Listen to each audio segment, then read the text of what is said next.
Ao reconhecer a santidade de seus fiéis, a Igreja Católica permite que objetos de uso pessoal ou fragmentos do próprio corpo sejam honrados, venerados. São as relíquias. Já ouviu falar? Quer saber mais? Então venha comigo em mais uma boa conversa.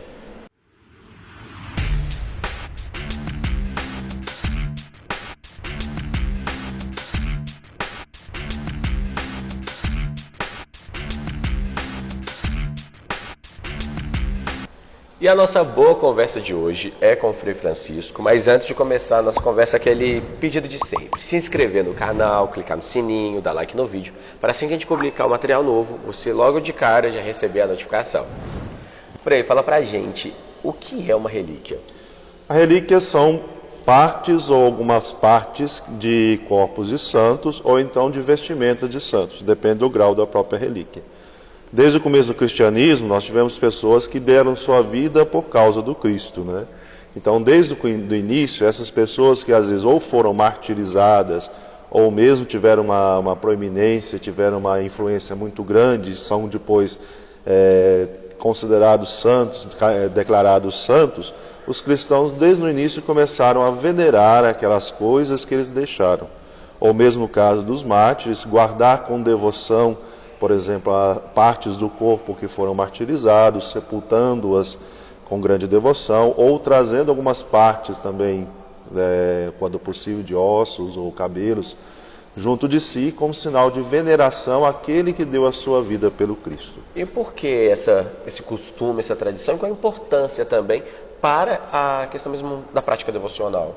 Sim. A figura dos santos é sempre muito importante para nós. Foram pessoas que abraçaram a sua fé no Cristo e testemunharam elas. No começo do cristianismo, muitos deram sua própria vida pelo Cristo, pela mensagem do Evangelho. São exemplos que a gente pode seguir que aproximam mais da nossa realidade, né? Com certeza, sim. Pessoas assim como nós. São pessoas que viveram a sua graça batismal, como também nós somos chamados a viver a nossa graça batismal, viveram de tal forma, de tamanha entrega, que muitos deram a sua vida pelo Cristo. Tanto na questão do martírio, ou outros também que tiveram uma influência muito grande. Por exemplo, nós lembramos do São Francisco de Assis, que foi fundador das ordens franciscanas, uma Santa Clara de Assis, que foi fundadora das Clarissas, né? E que depois a Igreja declarou santos. Então eles nos mostram esse exemplo também de santidade na vida cotidiana.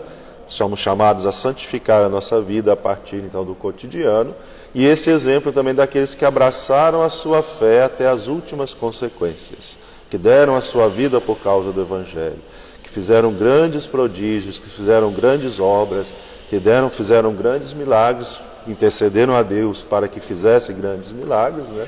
Assim nós veneramos estes homens e mulheres, exemplos para nós de fé no seguimento do Cristo Senhor. E agora falando da relíquia em si, existe graus, né, como no início da nossa conversa o senhor mesmo falou, diferente um do outro, né? E o que difere de uma relíquia grau 1 da grau 2? Como funciona isso? Explica pra gente. Então, como desde o início do cristianismo, os cristãos começaram a guardar, venerar ou sepultar aqueles que deram sua vida pelo Cristo, né? Então, esses corpos, ou restos de corpos, ossos, partes de roupa, sempre foram guardados com grande veneração, com grande devoção. A igreja, em um determinado momento, começou então a expor essas relíquias para a veneração dos fiéis, através de grandes relicários, belas obras até de arte, né? Começaram a expor essas relíquias para a veneração dos fiéis. É uma forma também de homenagem e respeito com a pessoa. Homenagem, respeito e veneração por aqueles que deram sua vida por nós.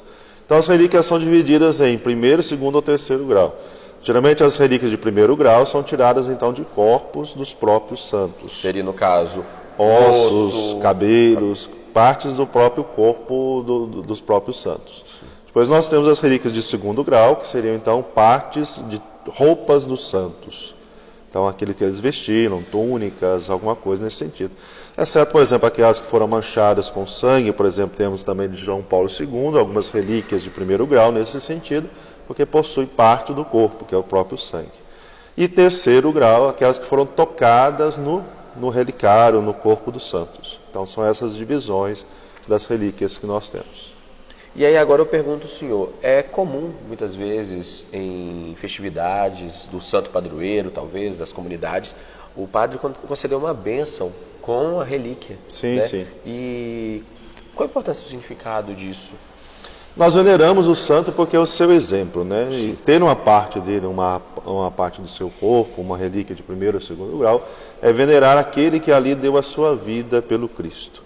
E ele muitas vezes nos abençoou também, né? Ele deixou um legado muito importante para nós. Então, o santo que a comunidade tem com grande devoção, que é seu padroeiro, representa esse homem ou mulher que nos leva até o Cristo. Então, quando nós abençoamos com uma relíquia, nós estamos trazendo, evocando toda aquela história daquele santo que está ali, que é o padroeiro de uma comunidade, o padroeiro de uma igreja. Estamos evocando todo aquele legado que ele nos deixou e, ao mesmo tempo, toda a sua vida e a sua oferta a Deus. É Deus que abençoa sempre, né? Mas por intercessão dos santos, ele nos concede esses homens e mulheres para poder nos aproximar um pouco mais dele também. Através do seu exemplo, através da sua intercessão, ele nos concede esses homens e mulheres, homens como nós, né? Claro, é sempre bom lembrar isso, né? Que nos mostram esse caminho no seguimento do Cristo. E a relíquia, ela nunca pode ser comercializada, né? Sim, sim. No decorrer da história da igreja, em determinado momento, sim, se comercializou e até se deturpou um pouco a questão da veneração às relíquias. Sim, mas a igreja, a partir de 1970, da década de 70, proibiu severamente o comércio das relíquias. Então, não se pode mais dar assim de uma forma aleatória uma relíquia. Para hoje você adquirir uma relíquia, você tem que fazer um pedido através do bispo diocesano, mostrando qual o sentido e o significado daquela relíquia para a comunidade e a destinação dela para a veneração dos fiéis. Então, o sentido hoje, a igreja prima então nesse cuidado, porque é algo muito importante, é algo muito sagrado para nós também, né? Ela prima nesse cuidado, então, com a veneração das relíquias. E isso se enquadra para todo tipo de grau da sim, relíquia? Sim, para todos os tipos de graus. O grau 3, o terceiro grau. Existem, claro, alguns pequenos pedaços que são às vezes dados como lembrança para os fiéis. Que é muito comum devotos terem em casa um ou outro. Sim. E aí, algum pedacinho tocado no corpo, por exemplo, Santo Antônio, existem muitos santinhos que se dão distribuídos até pelos frades, né? Sim. Até santos que é mais tocados. recentes, santos que viveram mais recentes, tem mais a acessibilidade, né, desse contato. Justamente, temos esse sentido, sim. Algumas que são umas lembranças também, que geralmente são tecidos tocados no corpo do santo. Então nós temos relíquias aí de terceiro grau, né? São tocadas no corpo do santo, que elas são dadas também para a veneração dos fiéis, para a veneração pessoal dos fiéis. Elas não têm o mesmo valor da primeira e da segunda, né? Porque são partes mesmo do próprio corpo. Sim. Essas são destinadas muito mais ao culto e à veneração dos santos em alguma igreja particular, alguma igreja que foi a eles dedicado. E essas podem, talvez, ser acessíveis e alguma pessoa tem em casa. Sim, sim, nesse sentido, sim. E estamos falando de relíquias, Frei, e todas as igrejas, pelo menos, têm uma relíquia dentro dela, né? Que fica na Pedra d'Ara. Explica pra gente isso. O altar é o lugar mais principal de todo o edifício cristão, né? Porque ali o Cristo, como na última ceia, se dá em alimento para nós através do pão e do vinho. Desde o início do cristianismo, a igreja então consagra este lugar, consagra a mesa do altar, porque ela é dedicada ao próprio corpo do Cristo, é o próprio corpo do Cristo. E aí começa-se o costume de colocar nesses lugares partes, relíquias, né, de santos mártires que deram a sua vida pelo Cristo. Então um altar que é fixo, geralmente um altar de pedra, ele possui sempre essas relíquias, porque ele foi consagrado, ele foi dedicado, a igreja foi dedicada na memória daquele santo, e o altar consagrado a Deus. Ali nós fazemos aquilo que é mais sagrado para nós, que é a Eucaristia, né? Ali nós vivenciamos, nós comungamos, comemos, bebemos do corpo e sangue do Senhor. Então esses altares que são consagrados, altares fixos, geralmente de pedra, então eles possuem relíquias, porque ali o lugar é santo. Ali o lugar representa o Cristo, que a comunidade inteira está ao redor dele ali, como esse lugar do encontro, da partilha, da refeição, em que o Cristo se oferta como sacrifício na cruz, no altar da cruz, e no altar, quando nós relembramos, em cada Eucaristia, nós fazemos um memorial da instituição da Eucaristia. Então, nós ali naquele altar, nós consagramos o pão e o vinho. Ele é santo, é sagrado, porque ali, então, representa para nós essa pedra fundamental que é o Cristo. Então, nesse altar são colocadas relíquias dos santos. Ele é toda uma celebração muito bonita, em que o altar é consagrado com o óleo do crisma, é colocadas as relíquias nele, se queima incenso sobre o altar, para lembrar que ele está sendo consagrado a Deus. Super legal. E Frei, eu falo agora para as pessoas que esse assunto é super pertinente, lógico, mas tem um significado ainda maior do que trazer informação para vocês. É que a paróquia São Francisco de Assis, né, recebeu agora de presente a relíquia de Santa Clara. Fala pra gente agora. Através do Dom José Eudes, então, nós encaminhamos uma carta para o protomonastério de Assis, onde nós temos as nossas irmãs Clarissas, da primeira ordem, fundada por Santa Clara de Assis, e também enviamos para um postulador geral dos frades conventuais.